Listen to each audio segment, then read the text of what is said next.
Olá, conselheira! Olá, conselheiro! Eu sou o professor Júlio César, apoio técnico-professor da Diretoria de Administração Educacional, Diredu, da Secretaria Municipal de Educação e Esporte de Goiânia, e estamos aqui hoje para dar sequência aos estudos deste nosso workshop com a temática Alterações no Estatuto dos Conselhos Escolares e Gestores.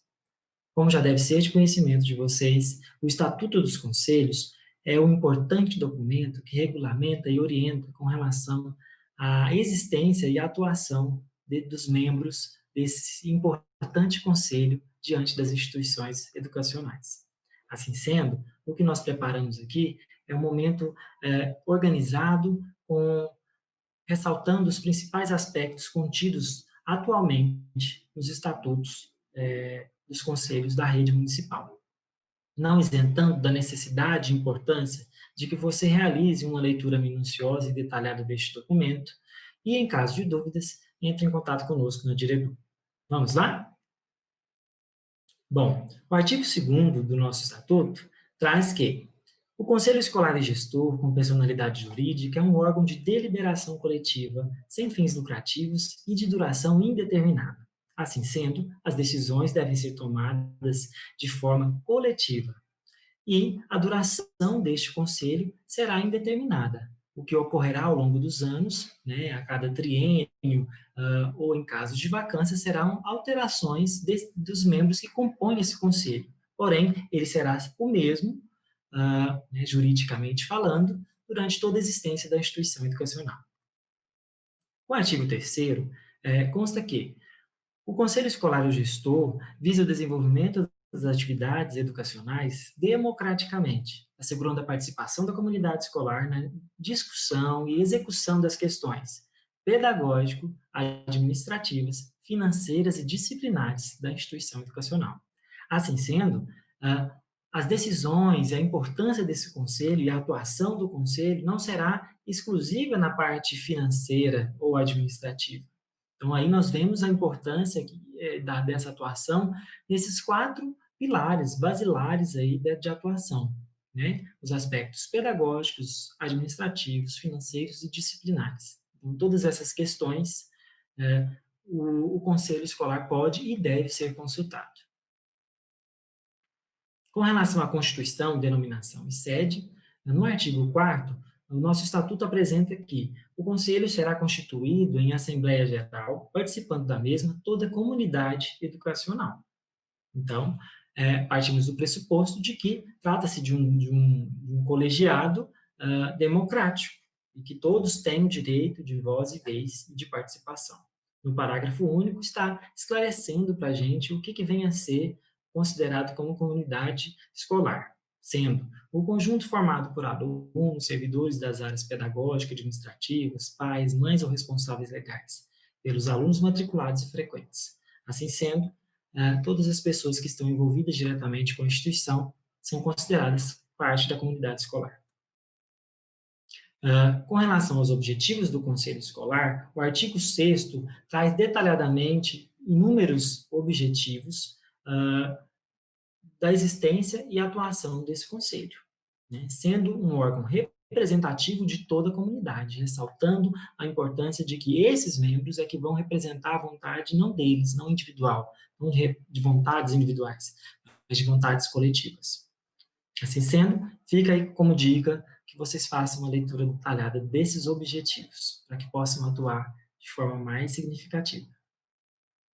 No artigo 7º, traz para a gente que todos os segmentos da comunidade educacional terão representatividade através de eleição secreta ou por aclamação. Então, a cada 3 anos, é realizada uma assembleia, onde todos da comunidade podem e devem ser convidados, e eles têm a opção de decidir, naquele momento, se farão uma eleição secreta ou por aclamação dos membros que farão parte desse conselho durante esses 3 anos, que nós chamamos de triênio.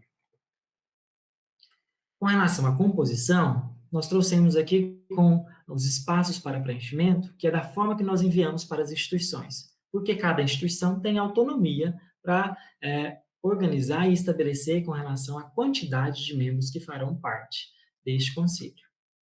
A sugestão é que tenham, em média, de 10 pessoas, 10, 11 pessoas, né, façam parte dessa composição, até para facilitar as reuniões, né, tendo em vista que devem ser realizadas reuniões mensais.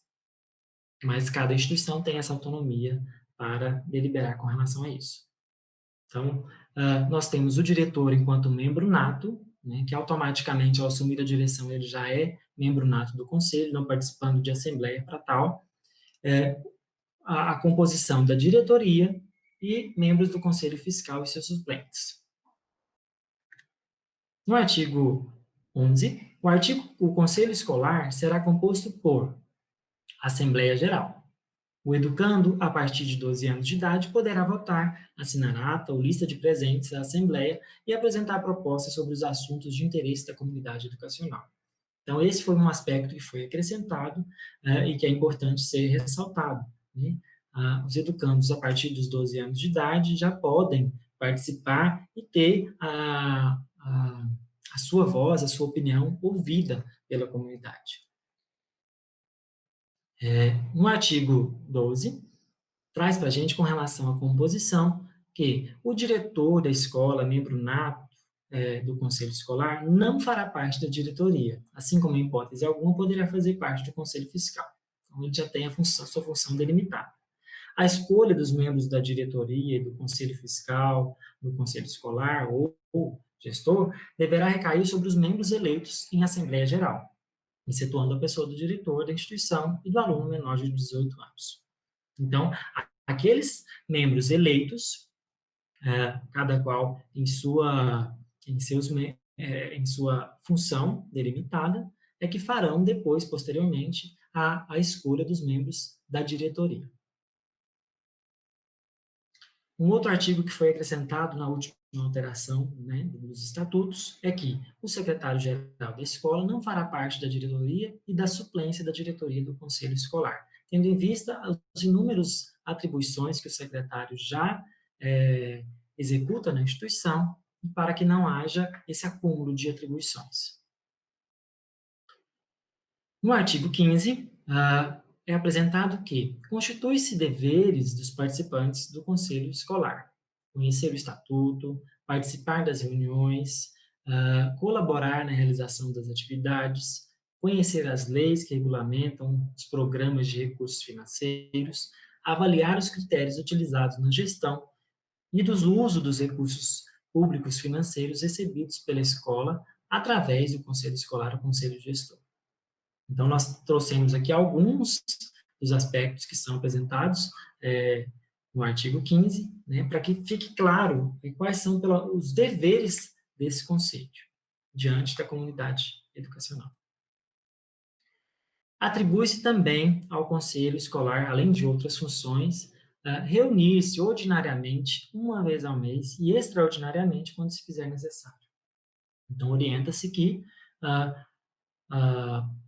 tendo em vista as diversas atribuições, como mencionado no início deste conselho, que se faça pelo menos uma reunião por mês, registrada em ata, para deliberar sobre os inúmeros aspectos da instituição, de forma democrática, de forma participativa.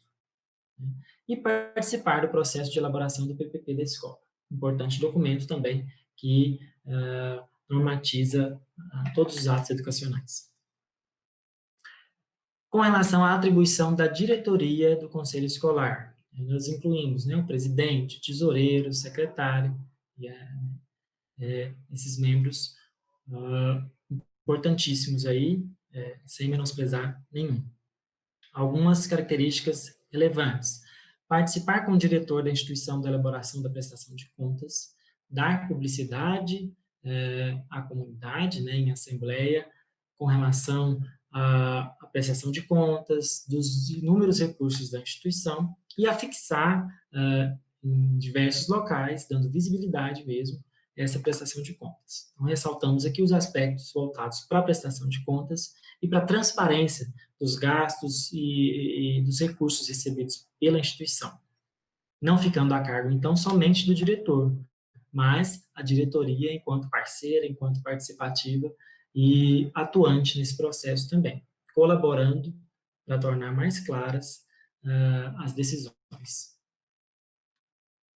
Atribui-se ao Conselho Fiscal assinar, atestar a regularidade e veracidade do parecer comprobatório referentes aos documentos da prestação de contas. Independente do recurso que a instituição receba, o Conselho Fiscal está justamente presente para fiscalizar, atestar a regularidade que foi realizada, as compras, a execução dos gastos foi realizada de acordo com as decisões deliberadas em assembleia ou em reunião dos conselhos. Atribui-se ao presidente determinar a lavratura de atas de todas as reuniões internas e assembleias gerais, ordinárias ou extraordinárias, de todos os eventos e solenidades de significação educacional, bem como momentos de apreciação, aprovação de festas, bingos, campanhas e outros eventos. Todas as decisões desse colegiado devem ser registradas em atas para respaldar justamente a todos. Participar das cotações de preços dos produtos e realizar com o diretor, os demais membros da diretoria, as prestações de contas do conselho escolar. Então, nós vamos ver que esse item aqui, ele é igual para todos os membros da diretoria, que possam estar atuando significativamente no momento de organização e da prestação de contas da instituição. Com relação à atribuição do vice-presidente, nós destacamos que assumir a função do presidente quando este deixar o cargo antes da conclusão do mandato, quando aprovado em Assembleia Geral Ordinária ou Extraordinária. Então, ressaltamos aqui que para que o vice-presidente possa assumir a função de presidente, é necessário ser eleito, aprovado em Assembleia para tal fim. E ao passo que o vice-presidente passa a ser presidente, automaticamente o cargo de vice fica em vacância. E, nesse sentido, é preciso, nesse mesmo momento, nessa mesma Assembleia, já eleger alguém para ocupar essa função. Participar das cotações de preços e realizar a prestação de contas juntamente com o diretor. Com relação ao secretário, atribui-se lavrar as atas das reuniões da diretoria, assembleias gerais e demais eventos determinados pelo presidente do conselho ou diretor. Participar das cotações de preços dos produtos e realizar também a prestação de contas juntamente com o diretor, toda a diretoria. Ao tesoureiro, cabe aí, então, abrir em nome do Conselho Escolar conta bancária conjunta com o presidente do Conselho, bem como movimentá-la. Então, nesse aspecto, o tesoureiro e o diretor são os responsáveis pela conta bancária de todos os recursos da instituição. Efetuar os pagamentos autorizados, assinando conjuntamente com o presidente, participar das cotações de preços, a serem dos produtos, realizar também, junto com o diretor, a prestação de contas, e zelar e responsabilizar-se, junto com o presidente, pela documentação, pelo cartão magnético, talões de cheque e documentos importantes. Com relação às reuniões, atribui-se aos suplentes substituir, quando aprovados em assembleia, ordinária ou extraordinária, os membros da diretoria e do Conselho Fiscal, de acordo com a vacância dos cargos e conforme a legislação pertinente. Ressaltando aqui, da mesma forma, com o exemplo do vice-presidente, caso algum suplente seja aprovado em assembleia que ele vai ocupar um cargo na diretoria ou do Conselho Fiscal, automaticamente o seu cargo fica em vacância e é necessário escolher alguém para ocupar essa sua função. E ele também tem a opção de não desejar assumir uma função na diretoria ou no Conselho Fiscal, podendo permanecer enquanto suplente e a Assembleia deliberar por escolher alguém, uma nova pessoa, para ser aí um membro da diretoria ou do Conselho Fiscal que estiver em vacância. Parágrafo único. O diretor da instituição, como membro nato, poderá fazer a convocação das reuniões extraordinárias, ordinárias, assembleias gerais, bem como presidir as reuniões. Então, quando se fizer necessário. Então, quem preside as reuniões é o presidente ou o diretor da instituição. Com relação ao funcionamento, o Conselho Escolar terá seu funcionamento firmado nas deliberações coletivas e buscará sua efetivação através de alguns requisitos.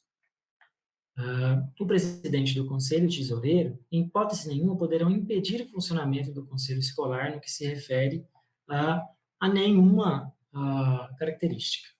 Então, em momento algum, o presidente, tesoureiro ou membro da diretoria pode impedir o bom funcionamento e o bom andamento das ações e das atividades desse conselho.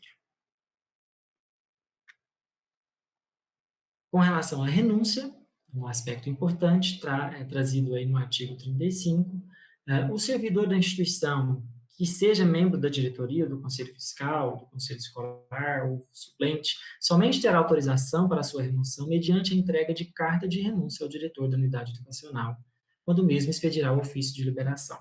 Assim sendo, qualquer um dos membros do conselho tem autonomia e liberdade para deixar o cargo quando bem entender, mas, para tal, é necessário que ele apresente essa carta de renúncia assinada ao diretor. Somente a partir desse ato é que ele está realmente desvinculado e evitará aí qualquer problema futuro que possa ocorrer também com relação a isso. Assim sendo, todos os membros é obrigatório, caso queira sair, assinar a carta de renúncia. Que nós teremos um momento específico aqui no nosso workshop, onde trataremos especificamente de renúncia.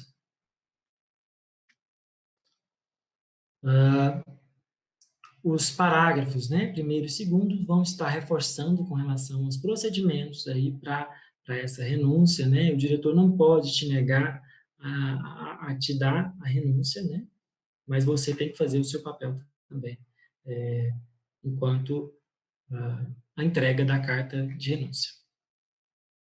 Com relação aos recursos e aplicações, todos os recursos financeiros ou materiais obtidos sob qualquer forma pelo Conselho devem, obrigatoriamente, ser utilizados exclusivamente em atividades de manutenção e desenvolvimento da instituição educacional.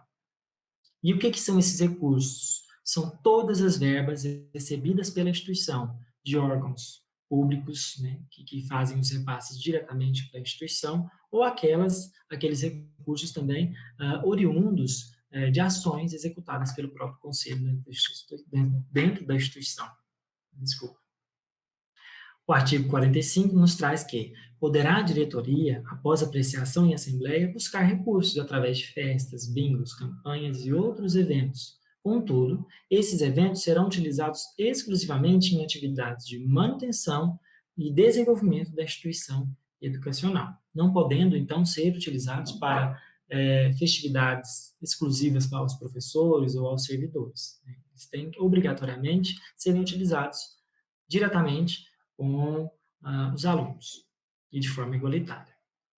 Os parágrafos 1º, 2º, 3º e 4º vão trazer especificidades com relação a isso, reforçando da importância de que os gastos sejam destinados de forma democrática a todos os estudantes, independentemente de terem ou não participado dos momentos de arrecadação de recursos.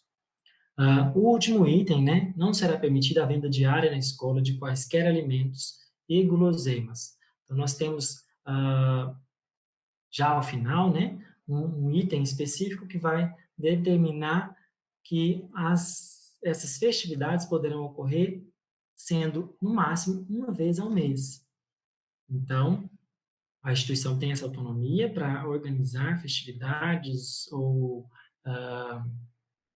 alguma ação para arrecadar fundos, desde que não ultrapasse uma vez ao mês, durante um dia. Já nas disposições gerais e transitórias, finalizando o nosso estatuto, traz que as discussões da instituição sobre as questões administrativas, didáticas, pedagógicas e financeiras devem envolver obrigatoriamente o conselho escolar. Então, reforçando o princípio apresentado já no início do nosso estatuto, que todos os aspectos importantes de discussão, não somente de financeiro, mas também pedagógico, didático e administrativo, devem passar pelo aval, pelo conhecimento de vocês que fazem parte do Conselho, justamente para que possibilite uma atuação, uma gestão que realmente venha a ser democrática e que cumpra a vontade da comunidade escolar. Muito obrigado, espero ter clarificado algumas questões e nos colocamos novamente à disposição de todos vocês, caso precisem, na Diretoria de Administração Educacional, no número 3524-8939. Um abraço e um ótimo curso a todos vocês.